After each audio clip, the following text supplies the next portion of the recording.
Damas e cavalheiros, bem-vindos. Se um americano fala de carnival com I, é possível que ele esteja se referindo ao carnaval como esse que a gente tem no Brasil e outros países católicos também têm. Mas é mais provável que ele esteja se referindo àquilo ali.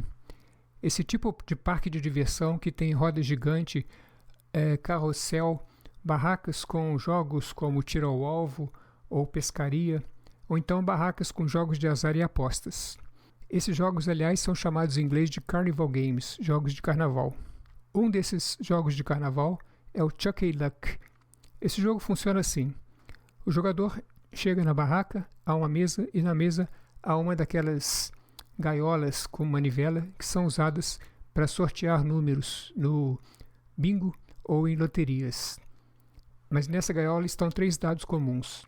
O jogador escolhe uma face do dado, por exemplo, o número 6. O operador, então, roda a gaiola algumas vezes para misturar os dados e lança. Se 3 dados mostrarem o número que o jogador escolheu, então o jogador ganha um prêmio de 3 dólares. Se 2 dados mostrarem, o jogador ganha 2 dólares. Se um dado só mostrar, o jogador ganha 1 dólar. Agora, se nenhum dado mostrar o número escolhido, então o jogador perde e aí ele tem que pagar 1 dólar para a mesa. Esse jogo é muito popular e eu imagino como a maioria das pessoas não sabe fazer as contas, elas devem imaginar que é fácil de ganhar, porque o jogador tem 3 possibilidades de ganhar. Ele ganha se os 3 dados mostrarem o número dele, ou 2 dados, ou 1 dado. Ele só perde se nenhum dado mostrar o número dele, o que deve ser menos provável. Será que esse raciocínio está certo? Você entraria nesse jogo? Bom, se uma pessoa vai entrar no jogo ou não, isso não é assunto para probabilidade. Mas um assunto para probabilidade seria quanto que a pessoa ganharia em média a longo prazo nesse jogo. O importante é a gente lembrar que probabilidade é a longo prazo. Como a gente viu naquele vídeo ali sobre a definição frequencista de probabilidade, a probabilidade não diz nada sobre o que vai acontecer quando você lança o dado uma vez, ou 2, ou 3, mas sim o que acontece em média se os jogadores lançarem o dado milhares de vezes. Ela não prevê quanto que o jogador vai ganhar quando ele faz um lançamento, ou 2, ou 3, mas sim o que os jogadores ganham se fizerem, em média, milhares de lançamentos. Essa média a longo prazo é chamada de valor esperado do ganho do jogador, ou ganho esperado do jogador. E é o que nós vamos calcular agora. Essa ideia de valor esperado foi proposta pela primeira vez pelo matemático francês de Moivre no livro de 1711. Nós vimos esse livro naquele vídeo ali, e se você tiver curiosidade de saber por que um matemático francês iria publicar um livro em Londres em inglês, dê uma olhada no vídeo que é curioso. O valor esperado o Moivre definiu como uma estimativa do ganho possível se o jogador tem uma possibilidade de ganhar um prêmio, mas não tem certeza. O primeiro exemplo no livro é: um jogador pode ganhar um prêmio de 100 libras. A probabilidade dele ganhar é 3/5. Quanto que é, então, o valor esperado desse ganho? É fácil calcular, é só multiplicar o ganho pela probabilidade do ganho. Então, no caso, 100 libras multiplicado por 3/5 igual a 60 libras. Mas como calcular o ganho esperado se uma mesma aposta pode dar vários ganhos diferentes, com probabilidades diferentes? Por exemplo, se você jogar na Mega Sena, você aposta em 6 números. Se acertar os 6 números, você ganha um prêmio. Se você acertar 5 números e errar 1, você ganha um prêmio diferente, bem menor. Se você acertar 4 números e errar 2, você ganha outro prêmio menor ainda. Aqui no Chucky Luck, se os 3 dados acertarem, você ganha um prêmio. Se 2 dados acertarem, é outro prêmio. E um dado é outro. E se nenhum dado acertar, aí o jogador toma um prejuízo. Como calcular, então, o valor esperado desses prêmios? Vamos começar pela probabilidade dos 3 dados mostrarem a face 6 e o jogador ganhar o prêmio máximo. Esse N minúsculo aqui vai ser o número de dados que mostram a face escolhida pelo jogador, que no caso vai ser a face 6. Isso aqui é fácil de calcular, porque esse resultado só pode acontecer de uma forma, os 3 dados mostrando o número 6. A probabilidade disso aqui vai ser probabilidade de sair 6, 6 e 6 pela regra da multiplicação vai ser a probabilidade do 6 vezes a probabilidade do 6 vezes a probabilidade do 6. Probabilidade do 6 é igual a 1 sexto. Isso dá 1 sexto elevado a 3, que é igual a 1 sobre 216. Agora, a probabilidade de dois dados mostrarem a face 6 é um pouco mais difícil, porque esse resultado pode acontecer de três maneiras diferentes. A face 6 pode aparecer no primeiro e segundo dado, ou no primeiro e terceiro, ou no segundo e terceiro.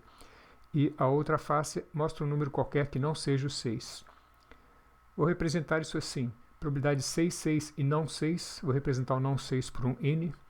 Esse não 6 pode ser no terceiro dado, ou no segundo, ou no primeiro. A probabilidade então vai ser 1 sexto vezes 1 sexto vezes 5 sexto. Aqui 1 sexto vezes 5 sextos vezes 1 sexto.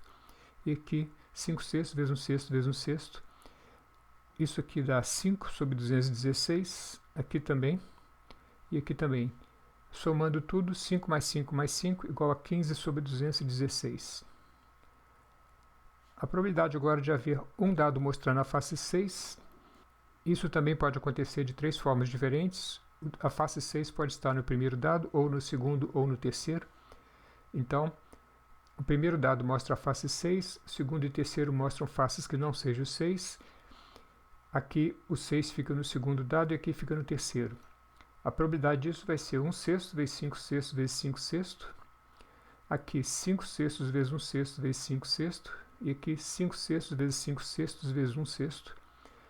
Isso vai dar 25 sobre 216, mais 25 sobre 216, mais 25 sobre 216, o que dá 25 mais 25 mais 25, 75 sobre 216.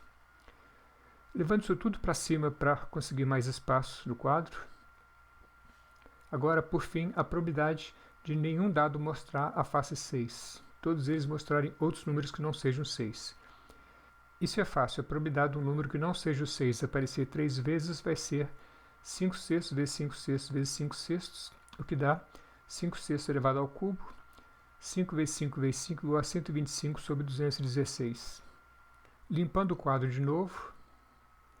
Agora eu vou fazer uma tabela mostrando o número de dados mostrando a face 6, o ganho que o jogador tem em cada caso e a probabilidade dele conseguir cada um desses resultados.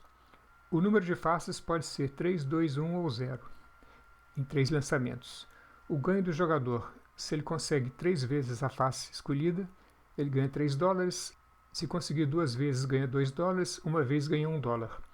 Agora, se a face que ele escolheu não aparecer nenhuma vez, então ele perde e ele tem que pagar $1. As probabilidades desses resultados acontecerem é o que está aqui. Agora, para calcular o valor esperado do ganho, eu simplesmente multiplico cada ganho pela sua probabilidade. Então, 3 vezes 1 sobre 216 dá 3 sobre 216. 2 vezes 15 sobre 216 dá 2 vezes 15, 30 sobre 216. 75 sobre 216. E aqui menos 1, menos 125 sobre 216. Somando isso tudo, isso dá menos 17 sobre 216, o que é aproximadamente menos 0,08. Ou seja, cerca de menos 8 centavos. Algumas vezes o operador da mesa oferece prêmios maiores para quando os 3 dados mostram o número escolhido. Ao invés de pagar simplesmente $3, ele paga 5 ou às vezes paga até 10 para atrair mais jogadores. Qual seria, nesse caso, o ganho esperado do jogador? Se a mesa for pagar mais, no caso do jogador conseguir 3 vezes o número que ele escolheu, a mesa for pagar $5, então tem que trocar o 5 aqui, aqui e na soma total. Isso vai dar cerca de menos 0,07, ou seja, menos 7 centavos. Agora, se a mesa for pagar $10 quando o jogador conseguir 3 acertos, trocando aqui por 10 e aqui no total, isso vai dar aproximadamente 5 centavos negativos. O jogador tem, então, em média, um ganho negativo nesse jogo, e o dono da mesa tem um ganho positivo. Esse ganho positivo da mesa é chamado em inglês de house edge, de margem da casa, e essa margem existe para qualquer jogo de apostas. Quem organizou o jogo sempre tem um ganho positivo. Tanto faz se é um jogo de cassino ou um jogo de carnaval, ou um bingo de igreja, ou uma loteria de governo, ou jogo do bicho. De qualquer forma, o jogador sempre tem um ganho esperado negativo e o dono do jogo, que é o cassino ou o governo, seja quem for, vai ter um ganho positivo.